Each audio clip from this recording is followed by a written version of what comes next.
जय महाराष्ट्र विद्यार्थी मित्रांनो, मी Laxman Ghule infinity अकॅडमीच्या online प्लॅटफॉर्मवरती सर्वांचं मनापासून स्वागत करतो। नुकतीच 2026 ला पोलीस भरतीची सर्व प्रक्रिया जवळपास पार पडलेली आहे। यशस्वी विद्यार्थ्यांचं इन्फिनिटी अकॅडमी परिवाराकडून सर्वांचं हार्दिक अभिनंदन।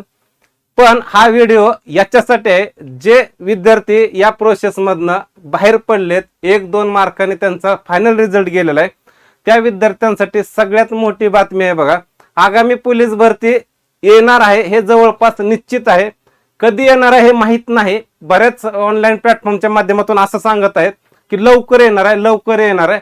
त्याचा अर्थ तुम्ही काढू शकता कशा पद्धतीने असू शकतो। मी या ठिकाणी तुमचे जे काय ऑथेंटिक आहे, मला जे काय वाटतं त्यानुसार मी या ठिकाणी तुम्हाला सांगणार आहे।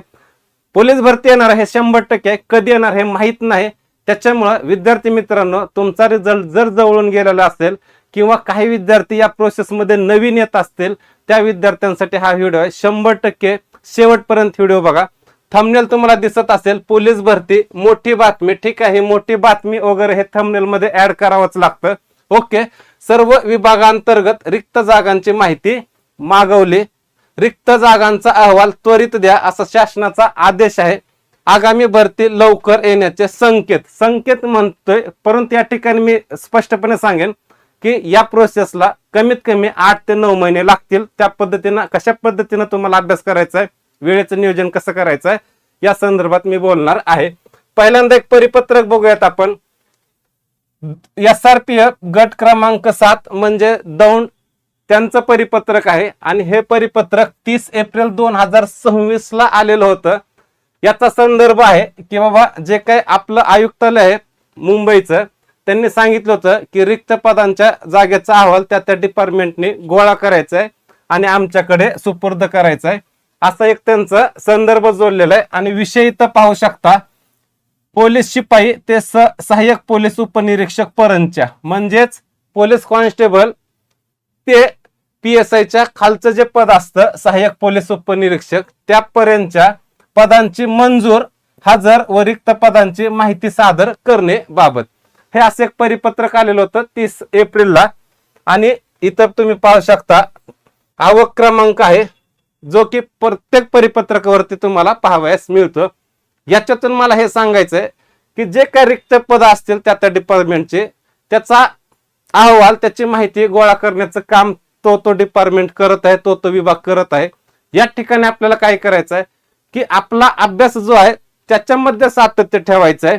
जर तुम्हाला वाटत असेल की नाही, मी ऑनलाईन प्लॅटफॉर्मच्या माध्यमातून किंवा माझ्या शिक्षकाच्या माध्यमातून मला असं समजलंय की लवकर निघणार आहे, म्हणजेच 1 ते 2 महिन्यामध्ये पुढची भरती येऊ शकते, तर हे सरासर चुकीचं आहे विद्यार्थी मित्रांनो। ज्या चुका झाल्यात त्या चुका तुम्हाला टाळायच्या आहेत आणि त्या चुका टाळण्यासाठी तुम्हाला जवळपास 8 ते 9 महिन्याचा कालावधी मिळणार आहे आणि खूप आहे, सफिशियंट आहे। त्याच्यामुळं कसलाही वेळ वाया न घालवता, कसल्याही अविर्भावात न राहता फोकस करा आपल्या टार्गेटवरती आणि चांगल्या पद्धतीने अभ्यास करा।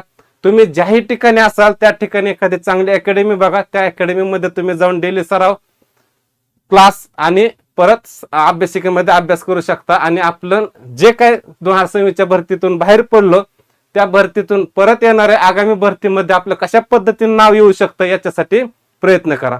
आणि जे काही विद्यार्थी आता नवीन येणार आहेत पोलीस भरती 12वी पास झाल्यानंतर, त्या विद्यार्थ्यांना पण एक सांगतो की 8 ते 9 महिने तुम्हाला अभ्यासासाठी खूप जास्त सफिशियंट आहेत। त्याच्यामुळे तुम्ही असं मनामध्ये विचार करू नका की मला खूप कमी दिवस मिळतात, 8 ते 9 महिन्यामध्ये आगामी भरती येऊ शकते, माझा अभ्यास होणार आहे, तर असं काय नसतं। प्रॉपर वेळेचं नियोजन, एखादी अकॅडमी, शिक्षकांचं मार्गदर्शन, चांगले बुक्स, जे काही तुम्हाला सोर्स असतील तुमचे शिक्षक सांगतील, या पद्धतीने सगळं मटेरियल तयार ठेवा आणि रोज दैनंदिन आपला जो काही दिनक्रम आहे त्यानुसार तुम्ही अभ्यास करत चला, ठीक आहे। या ठिकाणी हेच सांगायचंय मला की आगामी पोलीस भरती येणार आहे पण लवकर येणार नाही, कारण ह्या प्रोसेसला खूप वेळ लागत असतो। त्याच्यामुळे कमीत कमी 8 ते 9 महिने कालावधी तुम्हाला मिळणार आहे। या संधीचा तुम्हाला, या कालावधीचा तुम्हाला योग्य पद्धतीनं उपयोजन करून आपल्या यशामध्ये कशाप्रमाणे आपल्याला या वेळेचा उपयोग करता येईल याकडे तुम्हाला लक्ष द्यायचं आहे। ओके, या ठिकाणी थांबतो। नवीन काय अपडेट असतील तर आपण इन्फिनिटी पोलीस भरतीच्या या चॅनलच्या माध्यमातून आपण विद्यार्थ्यांपर्यंत पोहोचवत असतो। तर तुम्हाला एक करायचं आहे, लाईक करायचं, माहिती आवडली असेल, आणि तुम्हाला चॅनलला सबस्क्राईब करायचं आहे. ओके, धन्यवाद, थँक्यू.